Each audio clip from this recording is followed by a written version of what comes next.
Bonjour, vous écoutez bien La Confiture, je suis Sébastien, je suis avec Guillaume. Bonjour à tous. On a appris des trucs et on va vous les transmettre à notre façon parce que n'oubliez pas, la culture, c'est comme la confiture. C'est important de nourrir l'esprit et le corps. Tout à fait. Un esprit sain dans un corps sain. Exactement, et c'est un peu ce dont on va parler aujourd'hui, Ah, parce qu'on va parler de femmes d'esprit et de femmes de corps, tout enfin à fait. de femmes à poigne. On peut le dire comme ça, effectivement. Juste avant de commencer, je voulais juste dire deux petites choses. On a reçu des messages sur Discord, sur nos réseaux sociaux, disant qu'on avait un gros parti pris anti-botaniste ces derniers temps. Donc, on s'excuse auprès de tous les botanistes modernes. Tout à fait. Rien contre la discipline. C'est juste une coïncidence. Et puis on n'a pas, en soi, c'est pas contre le fait qu'ils soient botanistes. Mm. C'est que le fait que ça soit des connards, les mecs dont on a parlé. Le Oui, fait- voilà, de rien à voir avec le. Il pourrait être, je sais pas, anthropologiste, autre chose. C'est juste sur le comportement. On aime beaucoup les botanistes. Tout à fait. Deuxième chose, si vous voulez avoir plein de petits bouts de culture générale dans vos oreilles, on participe à un projet du label Podcut qui s'appelle La Réponse D, qui est déjà sorti au moment où vous écoutez ce que nous sommes en train d'enregistrer. Et donc, tous les jours, vous avez 5 minutes de culture générale dans vos oreilles. Si vous êtes des fidèles auditeurs de la confiture, vous reconnaîtrez des petits bouts, puisqu'on aide sur le projet. Et voilà, c'est un chouette projet. Du label Podcut, sur lequel vous pouvez nous retrouver sur le Discord et interagir avec nous pour nous dire qu'on est méchant avec les botanistes ou qu'on est méchant avec les cordonniers. On n'a pas beaucoup parlé de cordonniers. Pas assez, Pas assez. Il n'y a pas assez de cordonniers qui sont rentrés dans l'histoire. Du exactement. coup, bon. C'est toi qui commences. Exactement, du coup c'est moi qui commence et moi je te propose aujourd'hui de retourner aux États-Unis parce qu'on a pas mal voyagé ces derniers temps. Mhm. Donc les États-Unis c'est un endroit où on va régulièrement, donc je te propose d'y aller et je te propose de rester autour du 19e siècle. Un siècle toujours sympa. C'est une période qu'on aime bien dans Oui. la confiture, il se passe plein de trucs et plus précisément on va commencer notre histoire autour des années 1840 dans Mhm. l'État de New York. On est à la fin de ce qu'on appelle le second réveil américain. Alors, il y a eu un premier réveil, donc. Et bah oui, parce que le second réveil américain, il a le bon goût de se situer entre le premier réveil américain et le troisième réveil américain. Sinon, c'est- ça foutrait un peu le bordel. En même temps, c'est les Américains, donc bon. Oui. Et en fait, par réveil, on parle de réveil religieux. Ah oui. En l'occurrence, on parle de réveil de la foi protestante. Mhm. Donc, on parle d'un retour à la religion, mais une religion qui est un peu différente de la doctrine luthérienne stricte et austère des puritains du départ. Rassure-moi, ils sont quand même pas allés jusque chez les anabaptistes ou les autres qui étaient à poil. On va être pas très loin, hein. On est dans une sorte de bourgeonnement religieux à l'époque. Parce qu'à l'époque, on est au temps de la conquête de l'Ouest, Mhm. on est au temps des débuts de l'industrialisation, et donc on est sur quelque chose de... On est plus dans l'individualisme Mhm. que dans la collectivité. On commence à s'éloigner un peu du collectivisme. Oui, puis l'individualisme aux États-Unis, le terreau est fertile. C'est ça, mais pas qu'aux États-Unis. Là, c'est un mouvement qui est un petit peu partout dans le monde, et la religion va se recentrer un peu plus sur l'individu, et va naître une sorte de mouvement d'ensemble qui va être assez semblable au romantisme, qui va aller creuser un peu plus du côté des émotions. Donc aux États-Unis comme ailleurs dans le monde. Et on va voir émerger des mouvements adventistes qui prêchent le retour de Jésus pour bientôt. Bon, Souvent, ça arrive souvent, ça. Hein. j'espère qu'il va pas trop tarder quand même, parce que sinon ça commence à se voir, hein. Le mouvement méthodiste qui va prendre de l'ampleur donc avec le mouvement de la sanctification. Joseph Smith qui va dicter les différentes versions du livre des Mormons. Bref, on retourne vers une doctrine qui est chrétienne par rapport à l'unitarisme, le déisme, le rationalisme qui ont été au départ poussés par les mouvements révolutionnaires américains. Comme en France, par exemple, Mhm. l'être suprême, tout ça. Non, là, on revient à des doctrines chrétiennes. Globalement, fini le temps des Lumières et de la Révolution, on arrive au moment de la Révolution industrielle. Et ça aussi, Ouais, ça change la mentalité, quoi. exactement. Parce que on est dans une ère de progrès, et les temps changent, les usines arrivent avec leur lot de progrès, hein. Elles crachent des meubles, des vêtements, la nourriture qui est disponible pour le plus grand nombre. Il y a de quoi être optimiste, Oui, d'un point de vue matériel. ouais, La ouais, vie, ouais, la vie est un effectivement. peu plus simple. Ouais, c'est vrai. Et puis, on a des villes qui apparaissent. À l'ouest, par exemple, On va avoir des progrès techniques comme le rail, le télégraphe qui permettent de relier rapidement tout le pays américain. C'est le moment où émergent les mouvements de charité Mmh. aussi, pour que tout le monde profite du progrès et pour développer les avancées sur l'éducation, sur les prisons ou sur la tempérance. Parce qu'il faudra quand même pas picoler non plus au milieu de tout Voilà, ça. plus de 40 sociétés utopiques vont apparaître. Ah ouais, Bref, l'espoir permet d'envisager les choses un peu différemment. OK, OK. À côté de ça, il faut voir que tout n'est pas rose-rose non plus. Oui, je me déjà, il y a l'esclavage toujours. Déjà, ouais, mais là, on parle de blanc, hein. Oui, d'accord, on parle pas du sud des États-Unis, en Non, fait. on parle pas du sud, on va voir où on se situe, mais de toute façon, on se situe dans l'État de New York, donc on va être au nord. Mais il faut bien voir que donc tout n'est pas rose-rose. Avec cet élan de progrès, les villes grossissent, Mmh. l'immigration atteint des records, et ça va amener en fait une grosse quantité de gens au même endroit, dans des conditions de salubrité, disons, relatives. On est en train de former un bouillon de culture idéal pour la grippe, le choléra, la diphtérie.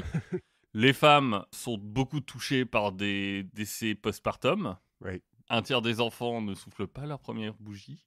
Ah, bah, donc ça a pas beaucoup changé depuis le Moyen Âge, quoi, en gros. En gros, la mort et le deuil, finalement, c'est une expérience que fait chaque famille, ou Mmh. presque, et la mort est partout.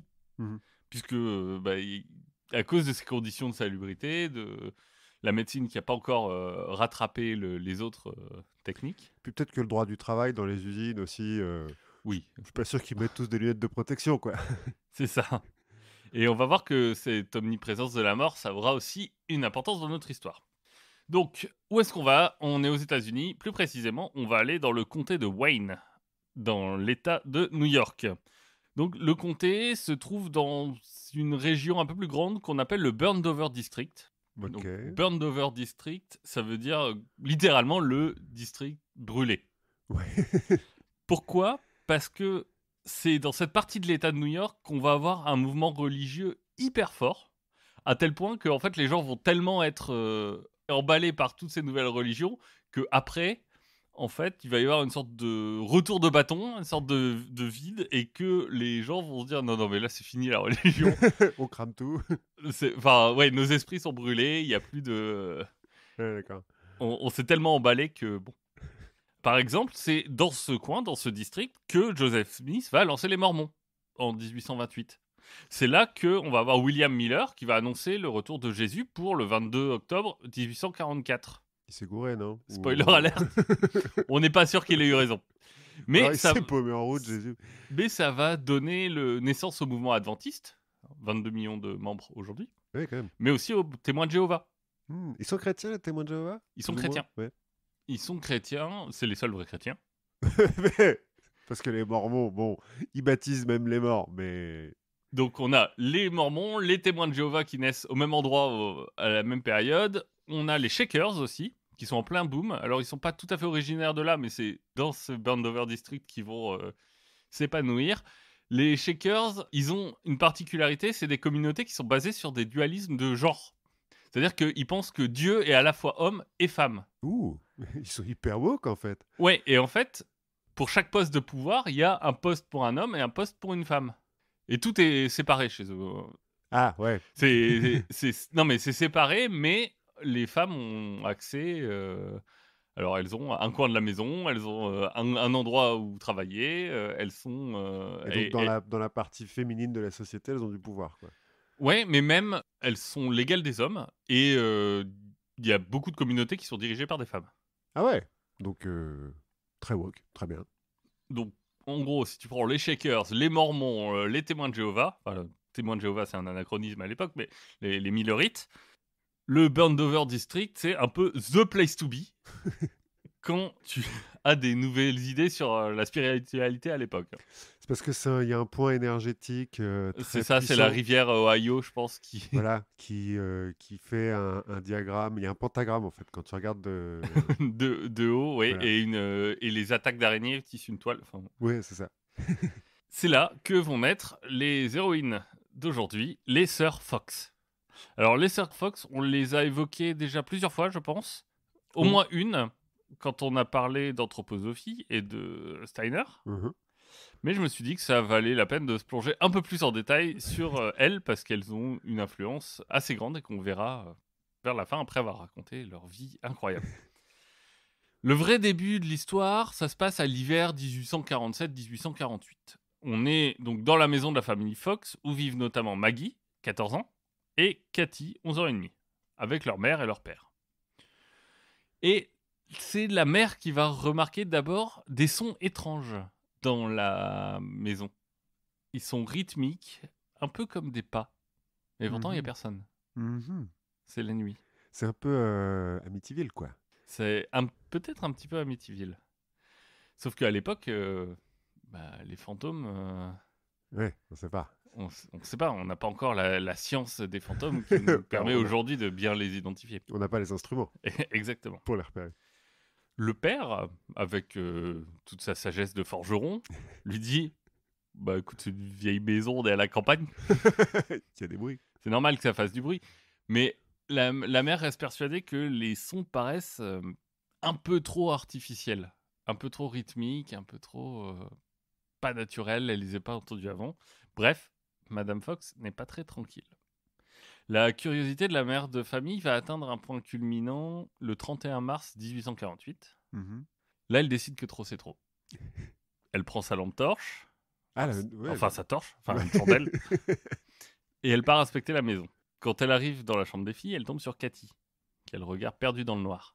Mais Cathy apparaît résolue et elle se met à parler. Monsieur Splitfoot, Monsieur Pied Fendu, Mhm. en français. Après moi. Et sur ces mots, elle claque des doigts. Et là, sur le même rythme que les frappements que la mère a déjà entendus, les coups se font entendre à nouveau. Mhm. Dans le rythme des claquements de doigts de la petite fille, en cadence. Puis Maggie, l'autre sœur, va taper 4 fois dans ses mains, demandant à la créature de faire de même. 4 frappements. 4 coups. Je Ouais. sais pas si frappement c'est très français. On verra. Katie surenchérit et cette fois, elle ne fait que mimer les claquements de doigts. Elle fait pas de bruit. Mais la réponse suit quand même en rythme. Oh. La mère est stupéfaite, mais il lui reste un peu de bon sens. Elle prend alors les choses en main en demandant à ce monsieur pied fendu de compter jusqu'à 10. C'est un esprit apparemment éduqué Il a passé un test de QI il n'y a pas longtemps, il est chaud. qui s'exécute sans faute. Puis elle demande combien d'enfants elle a eu. 7 coups. Combien sont encore vivants? 6 coups. Son interlocuteur est même capable de donner leur âge. Ouh. Preuve qu'il connaît des choses sur la famille. Mhm. Et elle lui demande alors si c'est un esprit qui est blessé. Et si tel est le cas, de frapper 2 fois. Et elle entend 2 coups. Ok, c'est hyper précis comme question quand tu rencontres un fantôme, mais ok, d'accord. Et ces filles, là, vont se mettre à parler et en dire un peu plus. Apparemment, il s'agirait d'un homme de 31 ans qui serait mort depuis environ 2 ans et père de 5 enfants. Ok. Là, on peut comprendre que Madame Fox soit un petit peu perturbée par l'expérience. Mhm. Mais elle va quand même garder la tête sur les épaules. Déjà, elle fait pas cramer ses filles pour sorcellerie, ce qui est bien. Après avoir eu le consentement de l'esprit, parce que le consentement c'est important, Tout à fait. elle va chercher sa voisine, Mary Redfield. Et la Marie, elle aussi, elle a un peu eu de mal à y croire. Mais bon, faut croire qu'à Hydesville, comté de Wayne, en 1848, les distractions sont pas légion, les Tokyo Hotels sont pas en ville. Bah ouais, voilà. Alors bon, Marie aussi va poser des questions.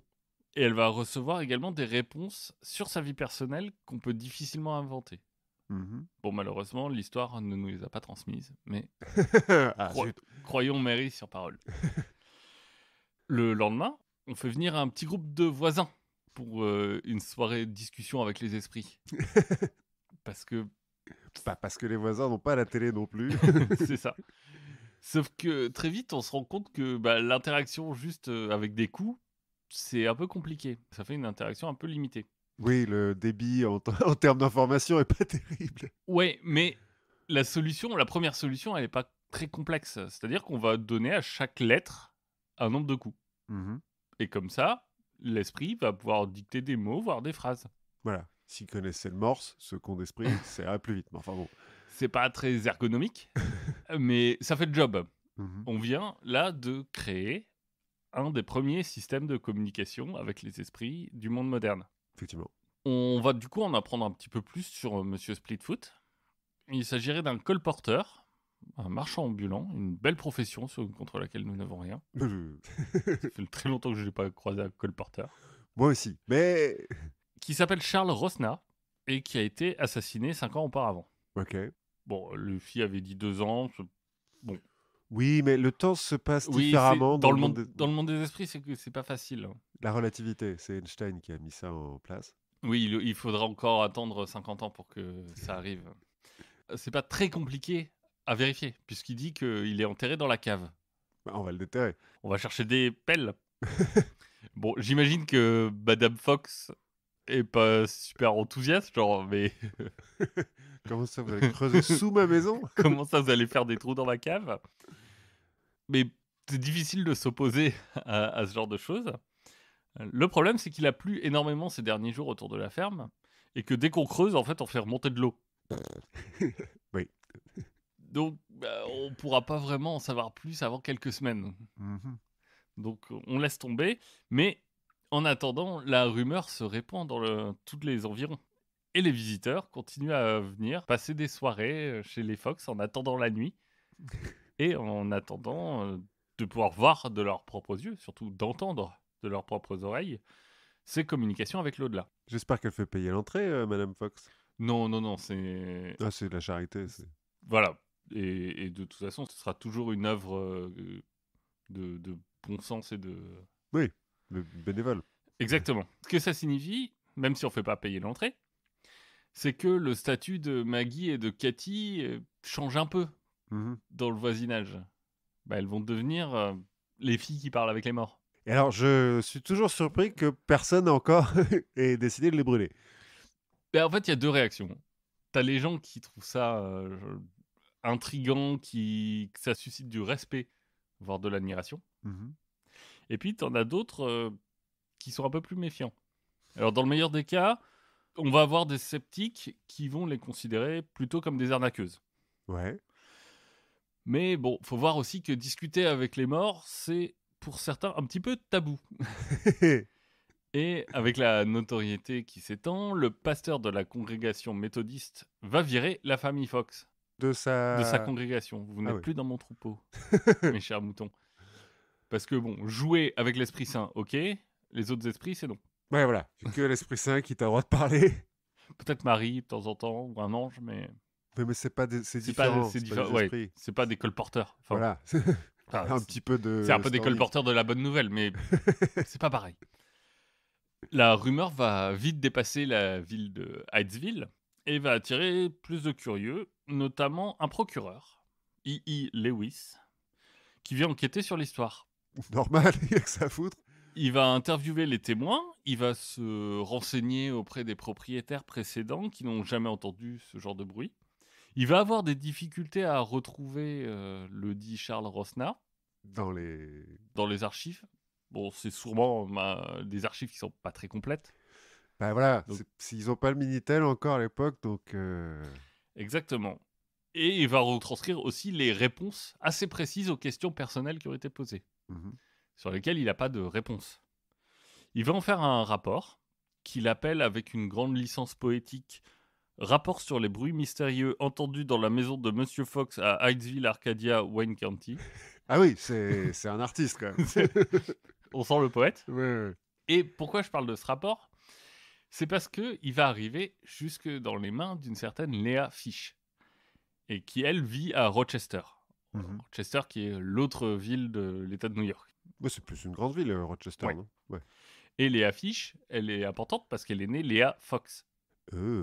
C'est la grande sœur de Maggie et Cathy, qui est partie, qui est depuis devenue mère célibataire. Ce rapport lui fait un peu peur. Et donc, elle se précipite vers sa famille pour vérifier que tout va bien. Mhm.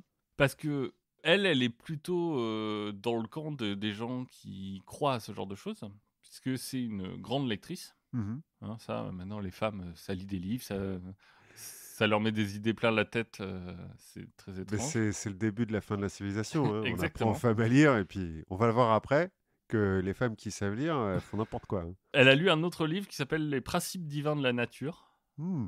qui a été écrit par Andrew Jackson Davis, qui est un voyant. Ah, donc pas le Andrew Jackson Non. président. Non, je pense que c'est son prénom, Andrew Jackson. Ah ouais. Pour faire simple, pour Davis, qui lui s'appuie sur une tradition de mystiques qui l'ont précédé, notamment en Europe, Mhm. le monde dans lequel nous vivons n'est que l'ombre d'un monde spirituel plus large. Bien sûr. Tout ce que nous vivons, c'est finalement une projection, un peu comme les murs de la caverne, Ouais.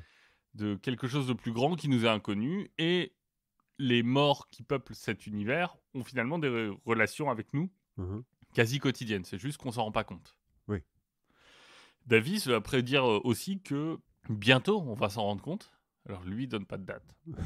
Il est pas con. Et que nos horizons vont d'un coup s'élargir Mhm. sur quelque chose qu'on peut même pas imaginer. Bah, bien sûr. Mhm.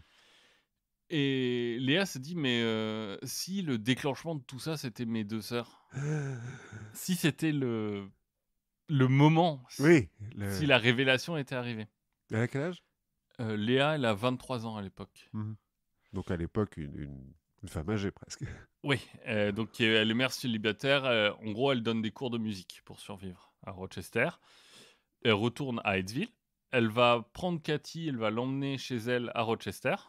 Mais apparemment, l'esprit va les suivre. Au point qu'elles doivent déménager. Bon, je sais pas pourquoi elle va décider de s'installer à côté d'un cimetière. Bah écoute, tant Tant qu'à que- faire, Oui, bon, c'est un expérimental, tu vois, c'est pour avoir des. Pour c'est ça. pouvoir Mais là, faire elle des a expériences. une maison qui est suffisamment grande pour accueillir aussi Maggie Mhm. et leur mère. Ok. Et le père, il père. reste forgé, je pense. Faites vos trucs de bonne femme, là. Là, elles vont reprendre leur séance de discussion. Cette fois avec Léa qui est un peu plus en charge. C'est Mhm. toujours les 2 sœurs Maggie et Cathy qui font les interprètes, mais là, les sessions sont dirigées par Léa. Et Léa va y inviter ses amis. Notamment, les premiers qu'elle va inviter, c'est les Post. Amy et Isaac Post. Mhm. C'est un couple qui est plutôt ouvert d'esprit, au point qu'ils ont quitté leur branche locale des Quakers, donc une des Un des moult mouvements. mouvements de l'époque, parce qu'ils les trouvaient trop intolérants. Les Quakers, ouais, c'est un peu. C'est tout ou rien, quoi. Parce qu'on se souvient de l'ami public universel qui était Oui, un Quakers qui était plutôt ouvert d'esprit, puis d'autres sont un peu. ça permet, du coup, avec des gens comme ça qui montrent leur tolérance, d'éviter quelques mésaventures, comme avec les méthodistes qui les ont chassés. Et puis Euh, toujours pas de bûcher aussi, du coup. Oui, bon, d'un autre côté, la première fois qu'ils ont entendu parler de cette histoire de fantômes, ils ont souri, ils ont demandé s'il y avait des histoires de maladies mentales dans la famille. Ils sont pas complètement acquis à la cause. Ils ont goûté le thé, ils ont fait dis donc. Et surtout, les postes, comme on l'a dit, la quasi-totalité des couples établis à l'époque, ont perdu plusieurs enfants en bas âge. Mhm.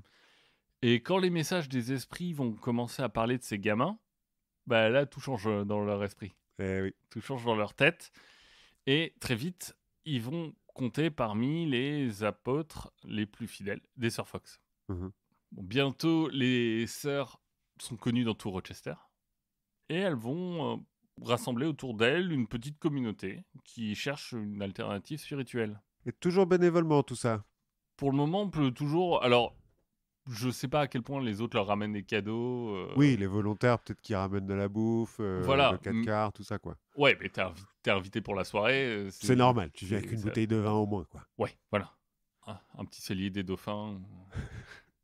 Et ce qui est important, c'est de se dire que finalement, cette histoire de lien entre les morts et les vivants, ça a un attrait qui est assez universel. Mhm. Ça va dépasser en fait à peu près tous les clivages de l'époque, les Mhm. clivages de couleur de peau. Parce que Oui, ouais, tout le monde a des. a tout, des tout le monde, bah oui, les noirs et les blancs meurent à peu près de la même façon. Pas- enfin, dans les mêmes conditions peut-être, Mais en tout cas, tout le monde meurt. mais tout le monde finit par mourir. Les clivages de sexe, Mhm. les clivages de classe sociale, tout ça, en fait, finalement, la mort, C'est universel. c'est très égalitaire. Oui. Et donc les séances vont continuer devant cette communauté un peu hétéroclite, dans la maison de Léa, avec les 2 sœurs. Parfois, il n'y a qu'une des deux, mais ça suffit. Donc, La connexion est un peu moins bonne, mais bon, ça va. oui, C'est un peu pixelisé. on s'assoit autour d'une table, on récite une prière, on chante, puis on se donne la main. L'une des filles va rentrer en transe et se font entendre alors les fameux coups. Mhm. Bien sûr, il y a des sceptiques, des gens qui les traitent de folles, de sorcières, Ah, on y vient. mais au moins, avec cette communauté qui grandit, pour la famille, bah, comme les invités, on disait, dont viennent les mains pas forcément vives, la situation devient un peu plus vivable. Ouais. Plus obligé de donner des cours de musique. Mais à l'automne 1849, Léa annonce à cette petite communauté que les esprits ont parlé Mhm. et veulent se faire connaître de plus de monde à Rochester. Parce que bon. Mieux, les esprits sont assez organisés et ils lui ont demandé de louer le Corinthian Hall, qui est une salle de spectacle locale, Mhm. pour pouvoir accueillir plus de visiteurs. Ok, un peu ambitieux ou. Bah, le 14 novembre 1849, les spectateurs vont pouvoir découvrir les deux adolescentes pour la somme modique de 25 cents, Mhm. bon, 8 dollars d'aujourd'hui. Ça va, Ça va, ça va. ça va. Je veux dire, enfin, je connais plus les prix des spectacles, hein, puisque Bah, de toute façon... on ne sait pas. On va voir quand ils vont ouvrir, C'est ça se ça, trouve, il va 25 falloir. cents et un vaccin. Bien sûr, une bonne partie de la foule est venue plus pour le spectacle que vraiment pour la communication avec les esprits, hein. Avec une grosse conviction qu'ils vont voir des gamines se planter en direct Et que ça va être drôle. et que ça va être drôle. Est-ce que la bière est gratuite? Mais le problème, c'est que même si les sons sont un peu étouffés, tout le monde doit bien admettre, même le Rochester Daily Democrat, Mhm. qui était un peu sceptique au départ, que l'esprit était là. Et que les gens ont passé une bonne soirée.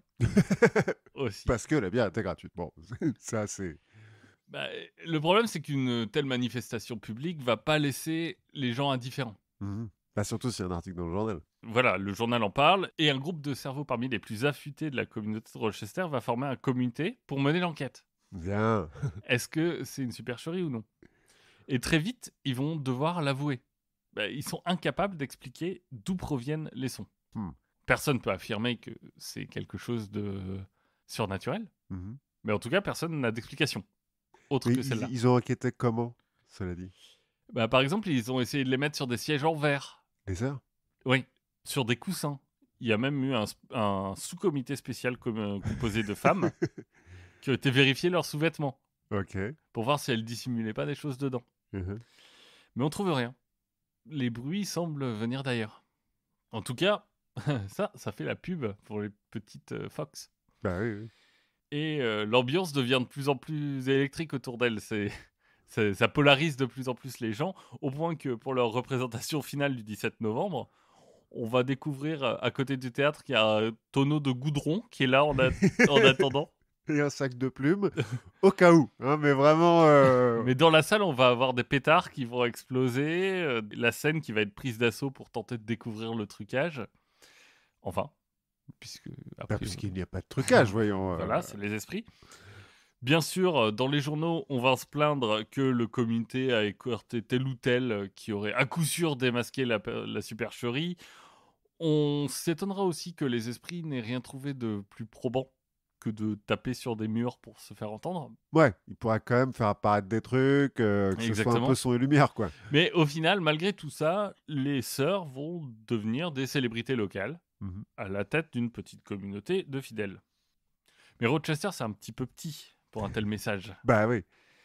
L'étape suivante, c'est la grande ville, la grande pomme, Big Apple, New York, New York. New York, New York. Petite croisière sur le Hudson plus tard, et nous y voilà en juin 1850. Mhm. Très vite, elles vont se produire devant tout le Gotha de l'époque. Et je crois que très vite, c'est 2 jours.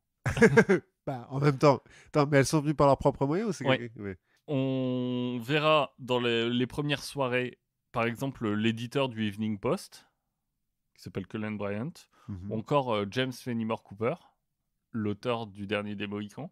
Ah ouais. Et la surprise va être assez forte pour ce dernier parce qu'elles vont raconter avec beaucoup de précision l'accident de cheval qui a été fatal à sa sœur il y a 50 ans. Ok. Lui, il est conquis tout de suite. Mais du coup, ouais, il parle pas vraiment à sa sœur, c'est juste. Si, je crois que c'est l'esprit de sa sœur qui raconte ça. Ah ouais, d'accord, bah, forcément. Là encore, la célébrité au rendez-vous et très rapidement, on va se précipiter autour d'elle pour faire des séances de discussion avec les esprits. Normal. Une chanteuse du nom de Mary Taylor va leur consacrer une chanson sur Broadway. On va vendre des souvenirs Des mugs. à leur effigie. Les journaux vont parler d'elle.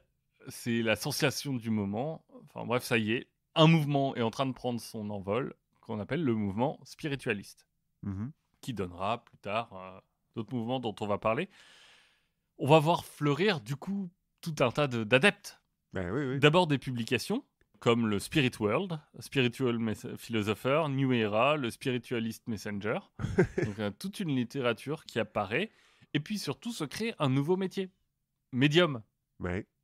C'est-à-dire un intermédiaire à l'époque véritable entre les morts et les vivants. Mais c'est les Sœurs Fox qui ont monté une école ou c'est des mecs qui d'un coup se disent « Eh, mais moi aussi j'ai le don !» C'est un peu ça, c'est un peu des mecs qui autour se disent « Eh, mais moi je peux !» Donc ils apparaissent un peu partout aux États-Unis. Et la plupart du temps, ce sont des jeunes filles. C'est plus vendeur, faut croire. Ben, je sais pas, mais en tout cas, c'est une présence féminine qui est assez symptomatique parce que, en fait, c'est un peu une façon de briser les codes aussi. Mhm. Et ça va permettre à certaines femmes d'obtenir une forme d'indépendance. Déjà une indépendance financière, Mhm. puisqu'elles vont se faire payer pour ça. Mais c'est un peu le retour en force de la figure de la sorcière. Ouais. Si tu veux, la sorcière du village qui a ses pouvoirs, la guérisseuse. Sauf que c'est une image un peu moderne, dépoussiérée, et surtout sans l'opprobre religieux, sans les persécutions derrière. Et puis elle guérit les esprits. Donc c'est différent. C'est ça. Mais ça va pas être très étonnant du coup de voir le mouvement spiritualiste qui va être énormément représenté par la suite dans les mouvements, par exemple pour le droit de vote des femmes. Hmm. Il y a un côté émancipation de la femme derrière ce mouvement-là. Bon, il y aura des hommes aussi, comme notamment des révérends universalistes. Parce que bon. Voilà. On va avoir des frères qui peignent des portraits de personnes qu'ils connaissent pas, mais qui s'avéreront être des membres de leur famille qu'ils connaissent. Ben écoute, c'est toujours bien quand il y a personne qui peut vérifier. Ou il y a un orphelin écossais aussi qui lévite pendant les séances. Bien. On va avoir des hommes influents qui soient dans l'armée, dans la politique, même dans la science, qui vont apporter publiquement leur soutien au mouvement spiritualiste. Dès 1852, on va trouver des cercles spiritualistes dans toutes les grandes villes américaines et même en Europe. Mhm. En 54, les spiritualistes s'estiment entre 1 et 2 millions Ah ouais, de quand même. personnes. Ouais, au point que le Congrès américain évoque la possibilité de faire une commission d'enquête scientifique sur le sujet. Ce qui se perdra un peu dans les limbes de la politique. Ouais. Parce que finalement, on a un autre comité à faire. Et puis ils ont fait un filibuster. Enfin bon. Oui, voilà, exactement. Mitch McConnell était pas d'accord. C'est ça. En 1855, le fondateur du New York Times se désolera que le spiritualisme soit la doctrine philosophique ou sociale la plus suivie aux États-Unis. Pourquoi ils s'en désolent? Parce qu'ils trouvent que c'est pas bien? Il trouve que, je sais pas, c'est pas un grand fan. Il trouve que il y a pas beaucoup de, peut-être assez de rationalité pour lui. Ça doit être là-dedans. ça. Ou c'est parce que Les bas esprits rationalistes. Mais oui, voilà. Ils ont pas envie de croire. On a même des prêtres qui commencent à défendre ce mouvement. Le problème aussi, c'est que toute cette popularité, forcément, ça a un prix. Parce qu'autour de tous ces honnêtes gens dont on a parlé, qui œuvrent pour, La paix des ménages, le bonheur des familles. pour restaurer le lien Bien entre sûr. le monde des vivants et le monde des morts, apparaissent aussi des arnaques, Ben, des faux médiums qui sont assez vite démasqués, mais qui du coup jettent l'opprobre sur l'ensemble du groupe. En plus, du côté des Sœurs Fox, ça va pas très très fort. ben, ils ont de la concurrence maintenant. Alors, elles ont de la concurrence, mais surtout quand tu laisses des adolescentes sans véritable supervision des adultes et avec de l'argent et un groupe de gens qui les idolâtrent, il va y avoir Je vois pas ce qui peut mal se passer. quelques écarts, notamment au niveau de l'alcool, Oui, bon. mais que je laisse aussi se passer. de l'amour, puisque Maggie va arrêter les séances en 1852, après son mariage avec Elisha Kane, qui est un explorateur arctique. Ok, rien à voir. Bon. Voilà. Il y a Mais, moins d'esprit en Arctique. Du coup, ça marche pas. non, mais en fait, qui lui n'y croit pas. Qui dit, qui dit c'est de la merde. Et d'ailleurs, je suis catholique. Et elle se convertit au catholicisme pour lui. Elle va revenir aux séances en 1857 quand son mari est mort. Bah, pour lui parler. Sûrement. Finalement, elles vont vivre entre New York et l'Angleterre de leur art. Mhm. Mais elles vont se joindre aussi à la haute société de l'époque. Comme des grandes figures du mouvement spiritualiste. Finalement, ça va être des gens du Gotha. Mhm. Elles sont dans le bouzou. C'est des people, quoi. Exactement. Elles vont épouser des banquiers, des avocats. Et elles vont... Ça rapporte plus que, que d'explorer l'Arctique. Bon. À mon avis, quand tu es explorateur arctique au point où t'es... Enfin, lui, il était connu. Hein. C'était un mec connu. Donc, tu vois, il y avait le prestige quand même. Oui, et puis peut-être qu'il avait hérité et qu'il n'avait Peut-être. pas vraiment besoin de travailler. Oui, de toute façon, quand tu es explorateur arctique, c'est pas parce que tu te demandes tous les jours comment tu vas manger le Non. lendemain. Elles vont finir par mourir en 1890 pour Léa, 1892 pour Kate et 1893 pour Maggie. Mais ce qui est intéressant, c'est juste avant leur mort, 1888. À cette époque, bon, les deux sœurs, Maggie et Cathy, sont déjà pas mal embrouillées par l'alcool. Elles ont quelques soucis psychologiques. Ça fait donc 40 ans qu'elle picole en même temps. Ouais, c'est ça. Notamment Maggie qui commence à se demander si elle n'est pas possédée par le démon. C'est le risque, hein, quand tu parles trop Bah avec oui. les esprits. Bon. Et elles en veulent aussi à leur grande sœur, parce qu'elles ont un peu l'impression d'être exploitées. Alors, le 21 octobre 1888, Maggie va se produire sur la scène de l'Académie de musique de New York, Mhm. avec sa sœur dans la salle. Et devant tout le monde, elle va se déchausser et elle va montrer comment, en faisant craquer ses mains ou ses pieds, elle arrive à reproduire les coups en rythme et faire apparaître ses esprits à sa volonté. Mhm. Elle va, le même jour, accorder une interview à un journaliste où elle va expliquer que elle s'entraîne à ça depuis qu'elle est petite et que sa sœur aussi, et que c'est leur grande sœur qui les a entraînées encore plus quand elles sont venues à Rochester. Mhm. Elle va finalement expliquer un peu toute cette vision de cette histoire, et au final, tout est parti d'une blague qu'elle voulait faire à leur mère. En fait, elles attachaient des pommes avec des ficelles, et en tirant sur la ficelle, elles faisaient bouger la pomme, ça faisait du bruit, et ça réveillait leur mère, et ça les faisait marrer. Elles ont voulu aller un cran plus loin, la fameuse nuit dont on a parlé, Mhm. la nuit du 31 mars 1848, et là, on aurait peut-être pu comprendre. Parce que le 31 mars, la nuit du 31 mars, le lendemain, c'est le... 1er avril. Ah. En fait, la blague, le truc, c'est juste que ça s'est emballé d'un coup. Ouais, ils ont perdu le contrôle. Oui, parce que très vite, la mère a dit « Ah, je vais aller chercher la voisine ». Donc, une fois que t'es là, tu peux plus vraiment t'arrêter parce que tu vas faire passer ta mère pour une folle Mhm. devant la voisine. Après, il y a la communauté qui arrive. Après, elle commence à sentir du respect. Enfin, Et bref. puis, il y a un moment donné où tu dis bon, Bon, allons-y, hein, voilà, profitons. à un moment, elle commence à y croire un peu. Et puis, il y a la grande sœur, Léa, qui arrive et qui voit très bien comment on peut gérer tout ça Pour en profiter un petit peu, et pour en puis arrêter profiter les cours de musique. un petit peu. Ouais, voilà.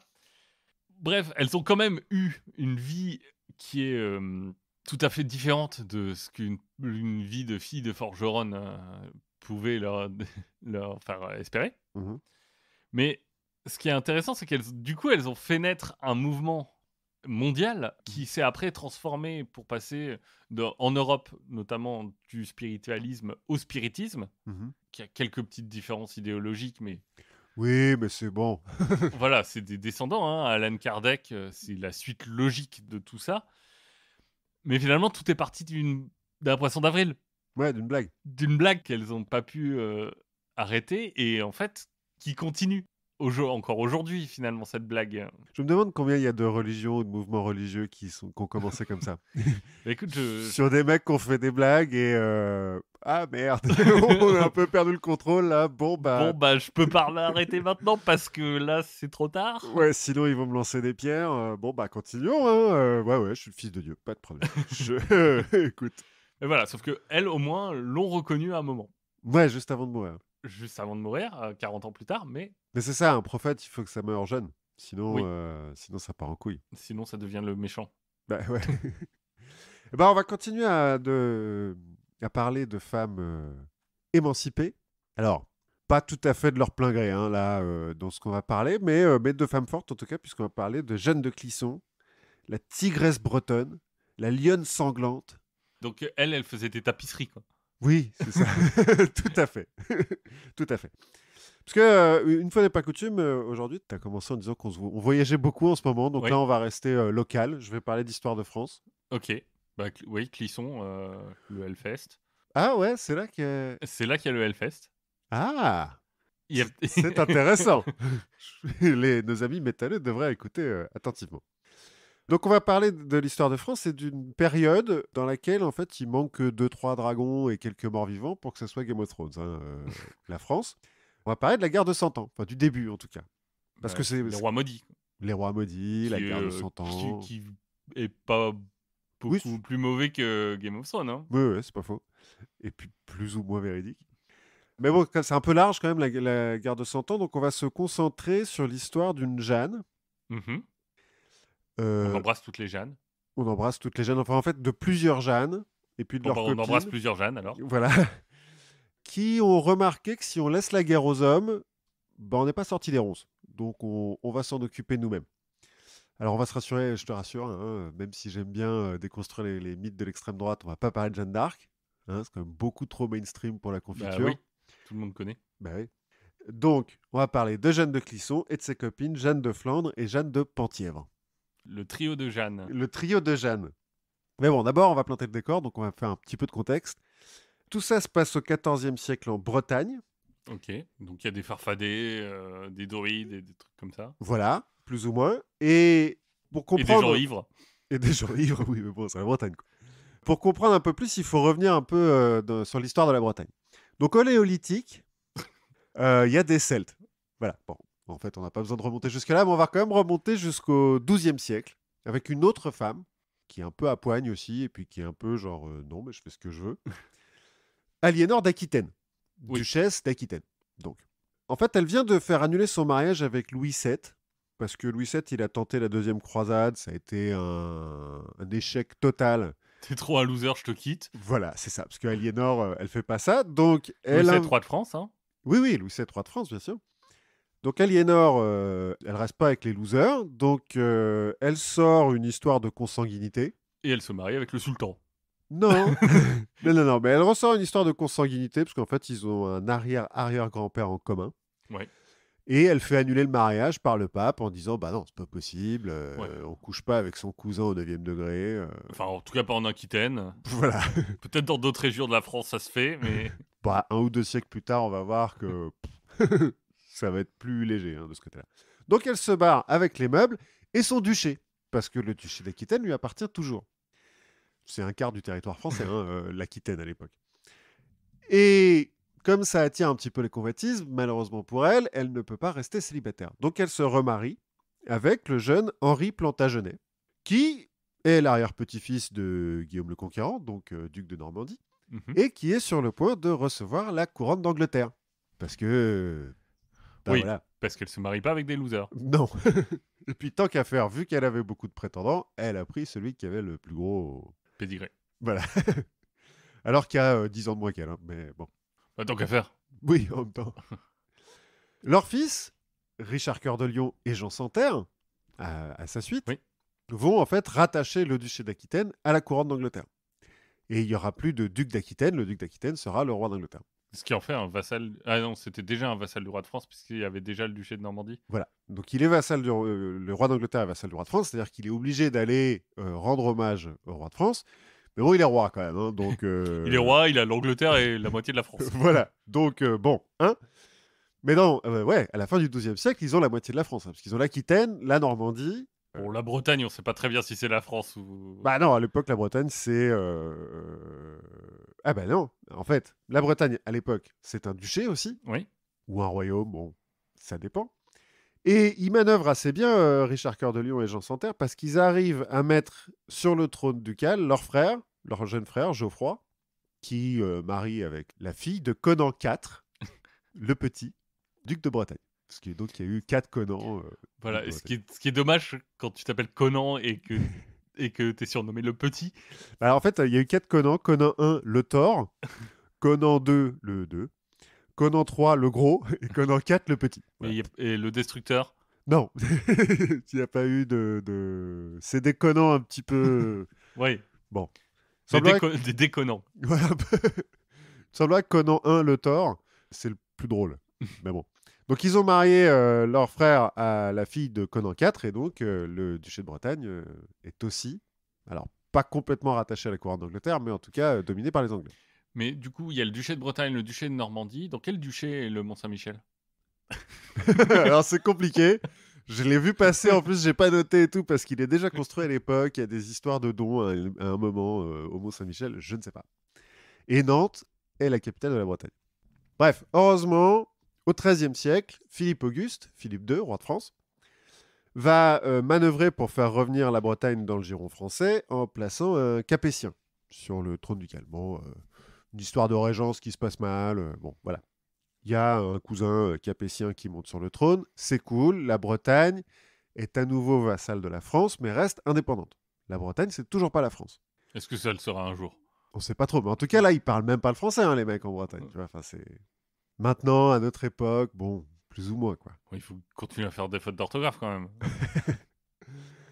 Donc là, ça va à peu près bien pendant un siècle, mais au moment de notre histoire, donc au début du XIVe siècle, ça se complique à nouveau, quand Jean III le Bon, duc de Bretagne donc, meurt sans descendance mâle, en 1341. Or, il se trouve qu'en 1328, dans le royaume de France, on a déjà eu aussi des problèmes de succession. Parce que les 3 fils de Philippe le Bel, Philippe IV, sont morts, ils se sont succédés sur le trône, ils sont tous morts sans avoir été capables de produire un fils qui atteigne l'âge adulte. À cause de Jacques de Molay. Bien sûr, les rois maudits, ils se sont fait maudire, bon voilà. C'est la faute de Philippe le Bel, faut pas cramer les Templiers. Exactement. Ça ne se fait pas. Donc, problème de succession, il faut trouver quelqu'un à foutre sur le trône quand même. Le seul descendant mâle direct de Philippe le Bel, c'est le fils d'Isabelle de France, la fille de Philippe le Bel, le jeune Édouard III, qui vient de récupérer la couronne anglaise. C'est pas celui qui a une sexualité un peu différente? Alors c'est son père, où il y a un peu des doutes sur sa sexualité. En tout cas, là, à l'époque, Édouard III, il est adolescent encore. Donc c'est sa mère qui est régente, Isabelle, et qui donc pousse un petit peu pour que son fils prenne le trône. Et l'histoire du monde en aurait probablement été bouleversée si les royaumes de France et d'Angleterre avaient été réunis à cette époque-là. Mais heureusement pour notre gastronomie, les seigneurs féodaux français trouvent que non, c'est pas du tout une bonne idée. Et donc, ils vont pêcher le neveu de Philippe le Bel, Philippe de Valois, et le foutre sur le trône. Isabelle de France, en Angleterre, fulmine un petit peu, mais elle ne peut pas vraiment trop pousser. Déjà parce que les seigneurs anglais trouvent aussi qu'un roi de France et d'Angleterre, c'est beaucoup trop puissant potentiellement, et donc non, on ne veut pas. Et puis, donc on l'a dit, le père d'Édouard III, Édouard II, on a eu un peu des doutes sur sa sexualité, et Isabelle, donc sa femme, qui est aussi une femme à qui on ne la fait pas, a trouvé que le favori / Premier ministre, juste avant cette période-là, donc dans les années 1320, prenait un petit peu trop de place, et ça a commencé à lui casser les couilles, un petit peu. Donc elle s'est barrée en France. Elle a rallié des nobles anglais rebelles qui s'étaient exilés pour d'autres raisons. Ça sent l'histoire de Corne, ça, non? De cornes. Non, je sais pas, j'ai une histoire d'Édouard qui meurt avec une corne dans le cul. On y vient, on y vient. Donc, elle est en France, elle rassemble des nobles anglais en exil, et puis elle envahit l'Angleterre pour virer son mari du trône. Ce qu'elle réussit à faire, en fait, elle fait un peu une Cersei Lannister, là, parce que le favori, elle va le faire exécuter en le faisant pendre, châtrer, puis écarteler, et ensuite elle disperse ses membres dans l'Angleterre. Histoire qu'on soit bien sûr.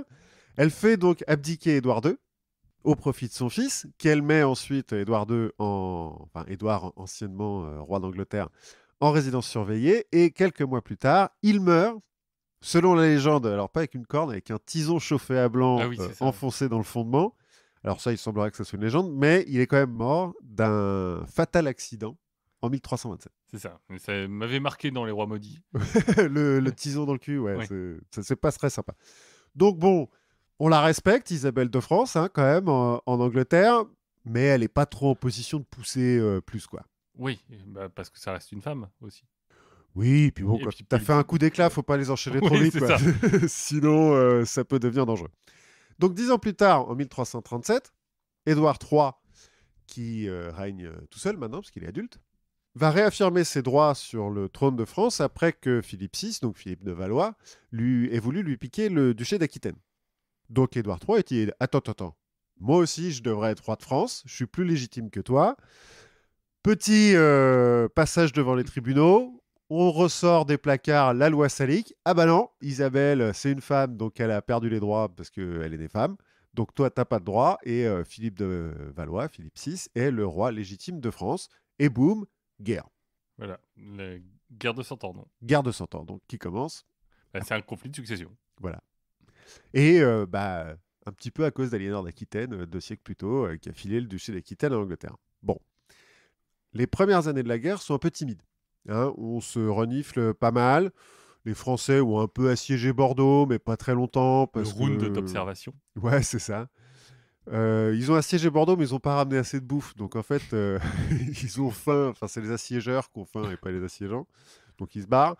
Les deux armées vont se sentir le cul, ouais, donc en Picardie, mais ils vont jamais engager la bataille, puisqu'ils sont l'un en face de l'autre sur une plaine et ils attendent que... Tu veux pas Ouais, ils attendent... Ouais, je sais pas. Personne ose y aller, donc au bout de 2-3 jours, bon, bah, ils repartent. Bon, ils ravagent la région, hein, quand même, ils crament tout et tout, mais voilà, ils se battent pas.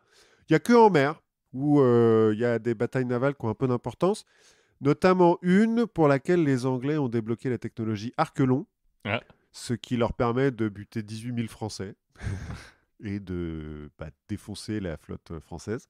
Parce qu'on n'a pas de canon encore à l'époque oui. sur les bateaux.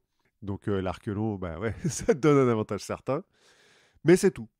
Et donc, en 1341, le duc de Bretagne, Jean III le Bon, meurt. Et là, on a enfin une occasion de se foutre joyeusement sur la gueule. Parce que donc, qui dit problème de succession dit prétendant. Hein, on a d'un côté Jeanne de Penthièvre, fille de Guy de Penthièvre, frère de Jean III, donc la nièce de Jean III, et son mari Charles de Blois, qui est le neveu de Philippe VI. Et donc c'est par elle qu'il y a droit Oui. au trône ducal. Et de l'autre, Jean de Montfort, demi-frère de Jean III le Bon, et sa femme, Jeanne de Flandre, qui pour l'instant a juste marié Jean de Montfort, quoi.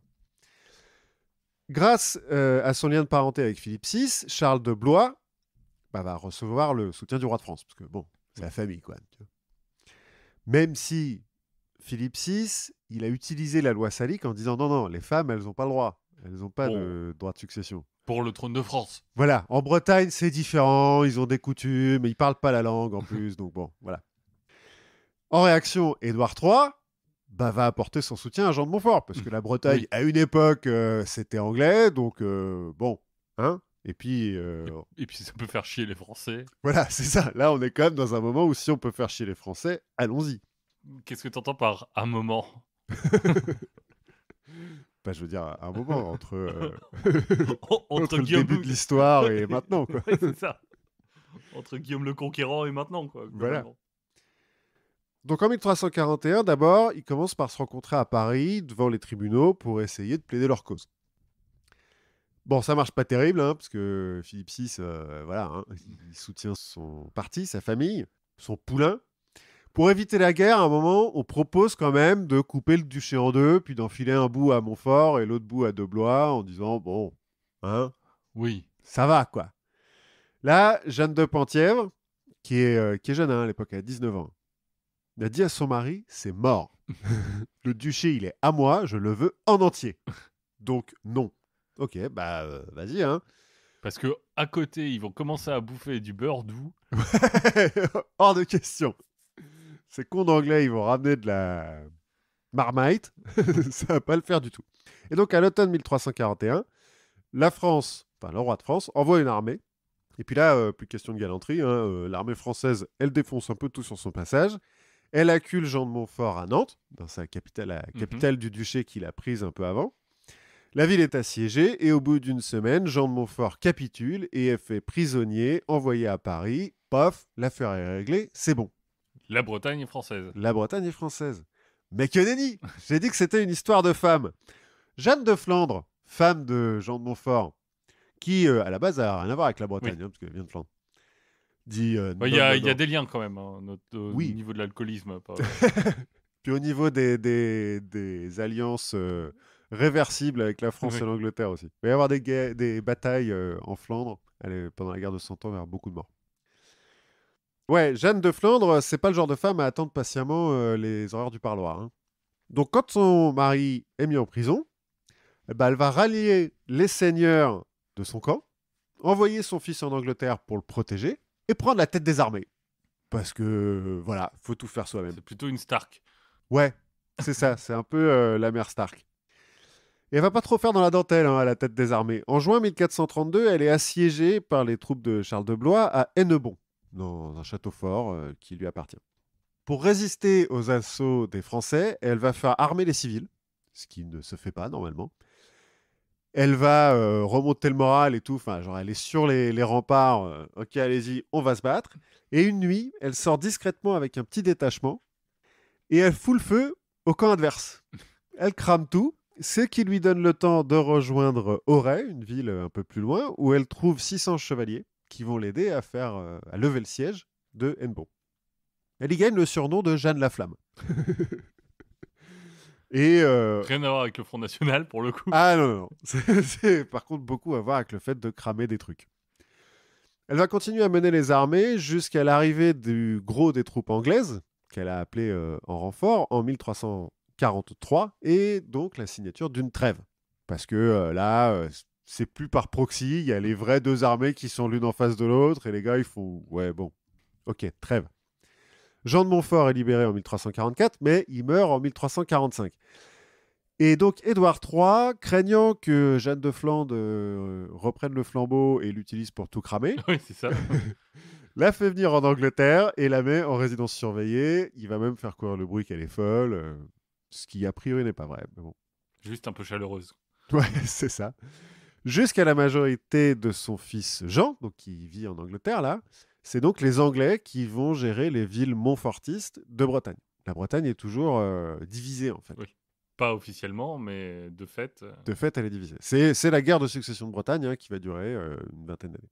En 1347, c'est Charles de Blois qui va être fait prisonnier par les Anglais suite à une bataille qu'il a mal gérée. Il n'a pas l'air d'être très très bon, Charles de Blois, hein, dans cette histoire. Et il est enfermé à la Tour de Londres pendant 9 ans.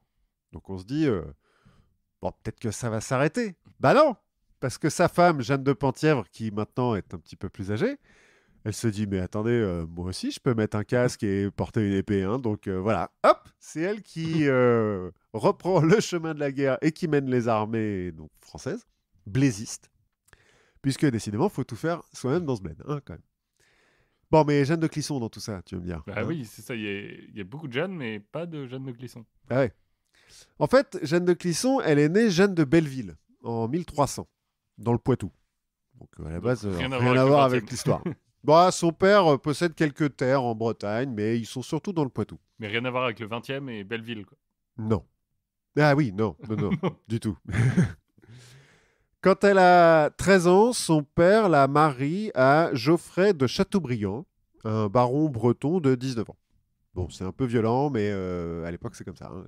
Les femmes nobles, on leur apprend à lire, c'est bien, mais après, on les marie. Et puis, on les marie avant qu'elles soient assez âgées pour se mettre en tête de tout cramer. On les envoie à quelqu'un d'autre, et puis tu te démerdes avec ça.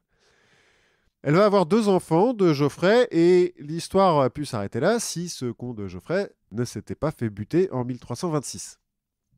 Elle se retrouve donc veuve et à la tête de pas mal de terres puisque son frère est mort, son père aussi, et donc elle a hérité des terres de Belleville et donc de Châteaubriand. En 1328, elle va se marier avec Guy de Penthièvre, dont on a déjà parlé, le père de Jeanne de Penthièvre. Qui a 4 ans à l'époque. Hein. C'est pas la Jeanne de Clisson n'est pas la mère de Jeanne de Penthièvre, mais elle a été sa belle-mère pendant pas très longtemps parce qu'en fait en 1330 le mariage est annulé parce que dans la famille ducale on a un petit peu peur que les fils de Jeanne de Belleville Oui. qu'elle a eu donc avant récupèrent le trône, hein, puisque s'ils sont adoptés par Guy de Penthièvre, bah là du coup il y a un héritier mâle et voilà. Donc, il y a enquête faite par le pape, enfin par des envoyés du pape et tout, et on annule le mariage. Il est possible aussi que ça soit dû au fait que, entre-temps, enfin en 1325, Jeanne a eu une fille avec Olivier de Clisson, D'accord. mais donc hors mariage, hein, puisque 1325, elle est encore mariée à Geoffrey et elle n'est pas encore mariée à Guy de Penthièvre. Mais donc, Enfin, hors mariage, mais aussi hors de, de la relation avec le mec avec qui elle veut se marier. ouais, voilà, c'est ça. C'est donc bon, un peu fille du péché, quoi. Hein. Bref, toujours est-il, 1330, le mariage est annulé, mais c'est pas grave parce qu'en fait, Jeanne et Olivier de Clisson, ils sont vraiment amoureux. Donc, ils vont Donc pouvoir ils se marient. convoler en juste noces. Voilà, en 1330, ils se marient. Et c'est le bonheur, hein, parce que non seulement ils sont amoureux, mais en plus, ils ont des terres qui sont proches, géographiquement Oui. les unes des autres, dans le Poitou et en Bretagne. Ils rassemblent leurs terres et du coup, ils sont riches. Et les Clissons, c'est un peu une faction sur laquelle il faut compter en Bretagne. Donc, en 1341, quand la guerre de succession de Bretagne commence, on leur demande de choisir un camp. Hein. Tu peux pas vraiment rester faire la Suisse. Olivier de Clisson, c'est un chevalier. Depuis 1337, le début de la guerre de 100 ans, il se bat avec le roi de France. Donc, il se dit, bon, allez, ok. Et puis, Jeanne, elle s'est mariée avec Guy de Penthièvre. Bon, pas longtemps, certes, Oui. mais elle peut pas lui planter un couteau dans le dos, quoi. Donc, ils prennent... Elle lui a déjà fait un enfant dans le dos. Ouais. Donc, ils prennent le parti de Jeanne de Penthièvre et de Charles de Blois, des Français. Le frère d'Olivier de Clisson, Amaury de Clisson, lui, va prendre le parti des Montfortistes. Ah, c'est guerre civile, fratricide, Bah oui, mais là, c'est... Bon. qui oppose le frère contre le frère, le père contre l'enfant. Ben oui, voilà, la guerre civile, c'est tout le temps ça, quoi. Tout va à peu près bien, hein. Jeanne gère le domaine de la famille, Olivier se bat et il aime ça. Sauf que il est fait prisonnier par les Anglais lors du 4e siège de Vannes en 1342.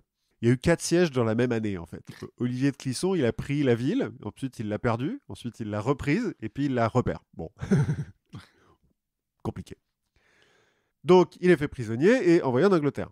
Mais comme c'est un noble, un chevalier, il va pas croupir dans un donjon. Hein. Oui. On va envoyer quelqu'un pour négocier et il est libéré assez vite contre une rançon et la libération d'un chevalier anglais détenu par les Français. C'est normal. Ça Oui, un échange de bons procédés. Voilà.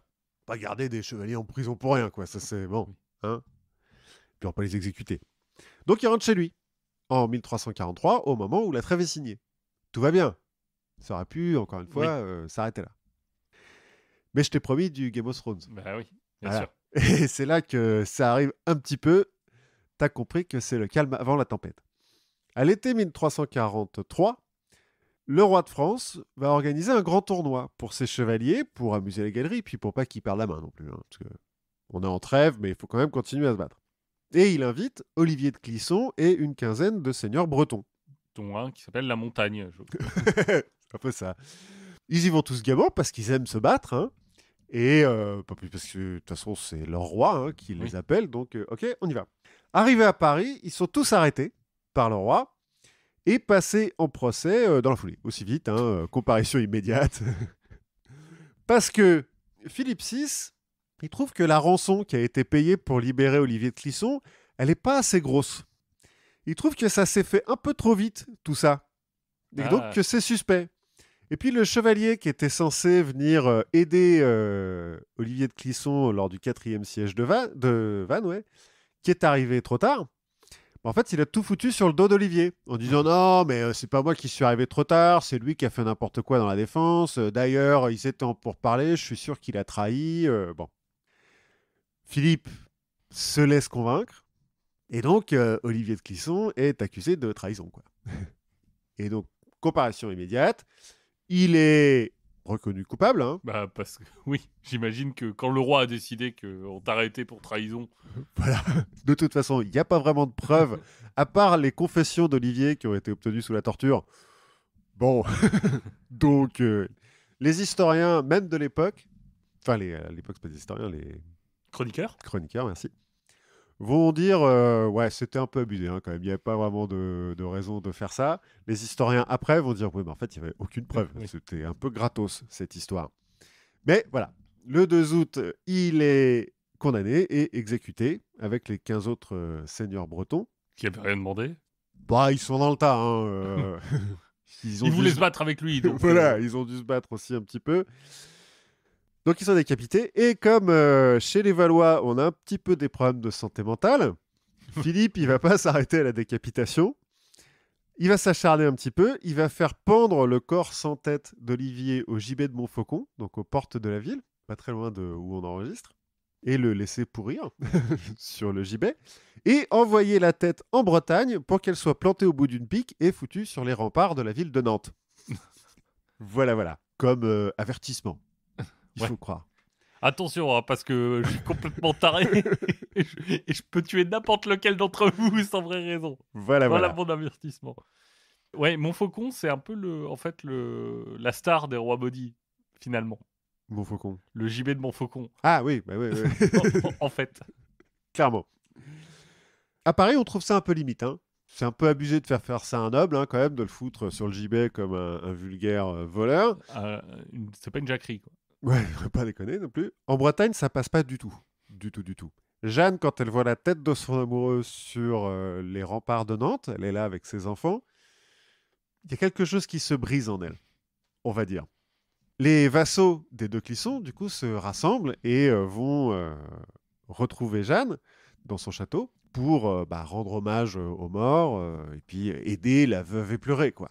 Ils s'attendent à la trouver en PLS, si on veut, enfin, en pleurs.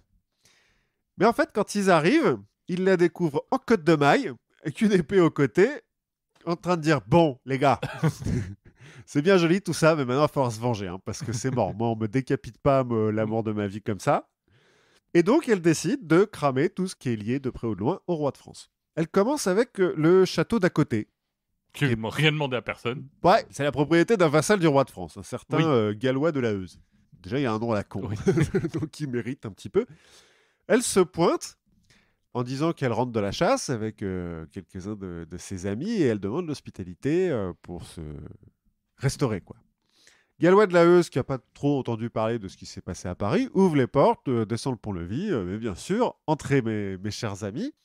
La troupe entre dans l'enceinte du château et au signal de Jeanne, ces soldats, en fait, qui ne sont pas des chasseurs, massacrent toute la garnison et tout le reste du château. Les femmes, les enfants, les domestiques, tout le monde. Sauf Gallois de la Heuse, qui s'en sort. Oh, il paraît que c'est caché. Bon, bref. Avant que la nouvelle arrive aux autorités compétentes, Jeanne et sa petite troupe va recommencer l'histoire en massacrant la population de 5 autres châteaux dans le coin. Oui. Toujours plus ou moins de la même façon. Hein. En arrivant, en disant « c'est moi, c'est la voisine, je vous ai ramené une tarte aux pommes. » Ah bah non. En fait, je vous bute. Du coup, elle est appelée devant le Parlement de Paris pour répondre de ses actes. Mais 5-6 châteaux, c'est pas assez pour rassasier la vengeance de Jeanne. Et puis, elle a bien compris que si elle va à Paris... ce ne sera pas vraiment un tournoi. Non. Donc, plutôt d'attendre sagement les troupes du roi de France qui viennent l'arrêter et assiéger son château, en pratique, elle va vendre tous ses biens, enfin tout ce qui lui reste, tout ce qui n'a pas été confisqué, pour s'acheter un bateau et engager un équipage. Parce qu'elle a compris que sur Terre, c'était foutu. Donc, comme elle ne peut pas se battre contre les armées de Philippe, elle va plutôt cramer tous les bateaux qui lui appartiennent, qu'elle va croiser. Pas qui lui appartiennent de près ou de loin. Hein. Oui, qui aura un vague lien avec lui. S'il y a une fleur de lys sur le bateau, c'est mort, elle le crame. Et puis, pour qu'on ne se trompe pas sur ses motivations, son bateau, elle va le peindre en noir, elle va teindre les voiles en rouge, et elle va le baptiser « Ma vengeance ». Oui, on va pas être subtil. Non, il faudrait pas que les gens se trompent, tu vois, ils comprennent pas ce qui se passe. Bon, du coup, en réaction, le Parlement de Paris la condamne par contumace au bannissement. Est-ce que être sur un bateau, c'est du bannissement? En tout cas, elle n'a pas le droit de rentrer. Donc, elle va se tourner vers Édouard III, qui dit « Pardon, c'est quoi ton but, là? Cramer des bateaux français juste pour le plaisir ?» Attends. Fais-toi plaisir. T'en as qu'un seul de bateau. Je vais t'en donner 2 de plus. Ça, tu vas voir. Et puis des arquelons, comme ça, ça va être bien. Donc, elle a 3 bateaux pirates. Enfin, elle commence une guerre de course, en fait, puisqu'elle est armée par le roi d'Angleterre. Les pirates, à l'époque, la tradition, t'arraisonnes un bateau, tu fais tout le monde prisonnier, puis tu demandes des rançons, quoi. Oui. Comme ça, tu gagnes un petit peu de fric. Donc, quand les premiers bateaux qu'elle arraisonne, bon, les gens sont déçus d'être pris, mais se disent, ça va se passer. C'est chiant. Oui, mais une rançon, ça va nous coûter de l'argent, mais ça ira. Non, non, non. Jeanne, elle est là pour se venger. Elle n'est pas là pour le fric. Elle tue systématiquement tout l'équipage, sauf un ou deux, histoire qu'ils rentrent Et qui raconte. et qu'ils racontent ce qui s'est passé. Et ensuite, elle crame le bateau. Bon, elle prend quand même la cargaison qu'elle distribue à son équipage. Du coup, la rumeur se répand. C'est là qu'elle devient la tigresse bretonne ou la lionne sanglante. Ou, bon, voilà, ça fait un peu peur. En gros, ça va durer 9 mois, cette histoire, jusqu'à ce qu'elle se fasse acculer par des navires de guerre français. Navires de guerre, hein, cette fois-ci, Ouais. parce que elle s'attaque quand même principalement à des navires de commerce, mais bon. Elle réussit à se faire acculer, on est en hiver, mais elle arrive à s'échapper dans une barque avec ses 2 enfants, parce qu'elle a gardé ses enfants avec elle. Enfin, 2 de ses enfants, ses fils en l'occurrence, Guillaume, 7 ans, et Olivier, 9 ans. Ils vont dériver pendant 5 jours sur cette barque, en plein hiver. Hein. En plein hiver breton. Ouais. Ce qui fait que Guillaume va mourir de froid et d'épuisement dans les bras de sa mère. Ce qui va améliorer son état psychologique, j'imagine. Voilà, on va voir. Ils sont finalement recueillis par les partisans de Jean de Montfort, qui les aident à gagner l'Angleterre. Et là, voilà, selon les articles en français, ça s'arrête là. En Angleterre, elle se calme, elle épouse Walter Bentley en 1349, qui est le commandant des forces anglaises en Bretagne, et elle finit sa vie au château de Hennebon, le château qui avait été assiégé avant. Ça, c'est la version française. Le choc de voir son fils mourir dans ses bras lui a redonné la raison. La version anglaise, c'est qu'en fait, elle va continuer la guerre de course pendant 13 ans, jusqu'en 1356, date à laquelle elle va effectivement épouser Walter Bentley et se retirer en Angleterre. Pourquoi c'est genre Wikipédia en français, Wikipédia en anglais? Ouais, et puis les articles que tu trouves pas sur Wikipédia, en français, ça dure 9 mois, 5 mois, enfin, ça dure pas longtemps. Oui. En anglais, ça dure 13 ans. Ok. Le problème, c'est qu'il n'y a pas beaucoup de preuves. Il y a, en 1347, il y a un traité qui est signé, une trêve qui est signée entre la France et l'Angleterre, où elle est explicitement nommée comme alliée des Anglais, où les Français disent, bon, on signe la trêve, mais vous dites à Jeanne de Clisson De se calmer, quoi. de se calmer. Il semblerait qu'un peu plus tard, début des années 1350, la bataille célèbre, dont je me souviens plus le nom là, que les Anglais vont gagner, il semblerait que... Non. Non, à 5 ans, c'est plus tard. Ok, bon. Bon, bref, on s'en fout, mais dans le nord, près de Calais, il semblerait qu'elle utilise ces bateaux pour ravitailler les troupes anglaises. Donc elle serait toujours à la tête de navires. Mais c'est toutes les preuves qu'on a. Donc on ne sait pas trop si c'est l'un ou l'autre. Ok. Est-ce qu'une femme qui a juré de cramer tout ce qui était lié de près ou de loin au roi de France se calme quand son fils meurt dans ses bras? C'est dur de savoir. Ben oui, on ne sait pas. On ne sait pas. Toujours est-il, elle va mourir en... Ah bah tiens, j'ai pas noté la date, mais 1359, je crois. Enfin, pas très longtemps après. Épouse de Walter de Bentley en Bretagne, hein, puisque donc, comme Oui. il commande les troupes anglaises en Bretagne, ils sont basés en Bretagne. Et donc, c'est en son hommage qu'on fera le Hellfest. Alors, son hommage à elle ou à son fils? Parce que son fils, Olivier, celui qui avait 9 ans au moment de la tragédie du bateau, donc il va être élevé à la cour d'Angleterre, hein, avec Jeanne de Flandre, on va Voilà, croire. dans l'amour de la France. Voilà, tout à fait. Il va donc se battre, il va commencer sa carrière, parce que donc il va devenir chevalier, hein, comme son père. Il Oui. se trouve que comme son père, c'est un très bon chevalier. Il va se battre donc pour Édouard III et le fils de Jean de Montfort en Bretagne, qui lui aussi dit Eh oh, c'est moi le duc, et qui va le devenir d'ailleurs, hein, Jean IV. Il va y perdre un œil dans les batailles en Bretagne, mais il va quand même faire prisonnier Bertrand du Guesclin, le connétable de France, qui est un chevalier mythique. Il va le faire prisonnier 2 fois. Il va lui foutre la pâtée 2 fois. Et puis il va finir par s'embrouiller avec Édouard III et s'engager auprès de Charles V, le nouveau roi de France. Comme quoi, Oui, ça vient. Hein. ça va, voilà. À la mort de Du Guesclin, il va devenir connétable de France. Ah oui, quand même. Ouais, récupérer ses titres et puis d'autres. En fait, à la fin de sa carrière, il possède 25% du territoire de la Bretagne. Ah oui, c'est pas mal. Il y a un moment donné où il aurait pu juste taper du poing sur la table et dire bon, on arrête avec les conneries, c'est moi le duc de Bretagne et puis c'est tout. Mais en fait, il veut pas. C'est trop compliqué. Ouais. Enfin, Il s'en fout. De toute façon, c'est quand même lui qui a le pouvoir hein, Oui. en pratique en Bretagne, donc voilà. Et en fait, il va gagner le surnom d'Olivier le Boucher.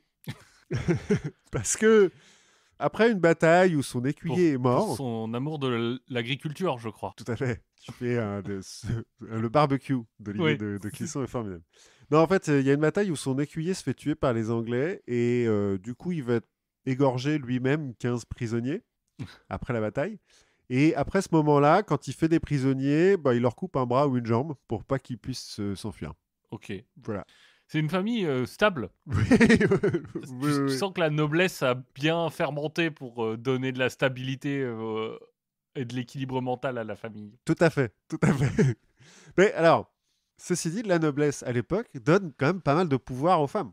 Oui. Parce que, tu vois, elles peuvent faire annuler leur mariage, décider, Isabelle de France, quand elle se retourne contre Édouard II, c'est parce qu'elle est là, genre, non, c'est relou, tu sais pas gouverner, en plus, t'es favori, hein, on commence à comprendre un petit peu. En fait, on n'a jamais eu de preuve, hein. Est-ce Oui. que Édouard II était bisexuel ou pas? On ne sait pas, mais il avait des amis hommes très proches. Oui. Alors, bien entendu, quand tu dis la noblesse donne du pouvoir aux femmes, on n'est pas non plus dans une égalité Bah non, notamment stricte, avec la loi salique en mais, France. mais on s'éloigne un peu des clichés qu'on peut avoir sur le Moyen-Âge. Ouais. Et puis, quand tous les mecs, là, ils vont se foutre sur la gueule pendant des tournois ou à la guerre, euh, dans les châteaux, dans les terres féodales, c'est les femmes qui dirigent. Donc en fait, bon, je suis pas spécialiste de la question, mais là, ces 3-4 femmes-là, j'ai l'impression qu'elles sont toutes éduquées, hein, Oui. elles savent lire, écrire, compter, parce que bah, il faut bien pouvoir savoir gérer le domaine. Et même si on les marie de force quand elles ont 13 ans, après, bah, elles ont quand même un certain pouvoir. Peut-être même plus que les femmes à notre époque. Oui, Et il y en a certaines qui deviennent reines, enfin, oui, qui ont vraiment du pouvoir, quoi. Alors qu'à notre époque, dans le CAC 40, il n'y a pas beaucoup de femmes, tu vois, par exemple. oui. Et au Non, gouvernement, bon, bah, il y a Marlène Schiappa, donc c'est vrai que... bon. Oui, effectivement. Bon, Il voilà. n'y a plus Muriel Pénicaud, mais... Ah ouais, c'est dommage. Voilà, c'était l'histoire tout en douceur des Jeannes de la guerre de 100 ans. C'est peut-être pour ça que quand Jeanne d'Arc est apparue, on s'est dit oh, une Jeanne qui veut se battre. Ouais, Allez. on la suit. Eh ben, on a appris plein de trucs. On a appris énormément de choses. Et il ne nous reste plus qu'à vous remercier de nous avoir écoutés, à vous repréciser que donc la confiture est un podcast du label Podcut, que Tout à vous fait. pouvez nous rejoindre sur le Discord du label. Je pense que c'est la meilleure façon de communiquer avec nous. Que vous pouvez soutenir le label, c'est en participant à son Patreon, ça permet de proposer plein de nouvelles choses. Que vous pouvez continuer à apprendre plein de trucs et qu'on se retrouve la prochaine fois. Ouais, à la prochaine fois. Au revoir.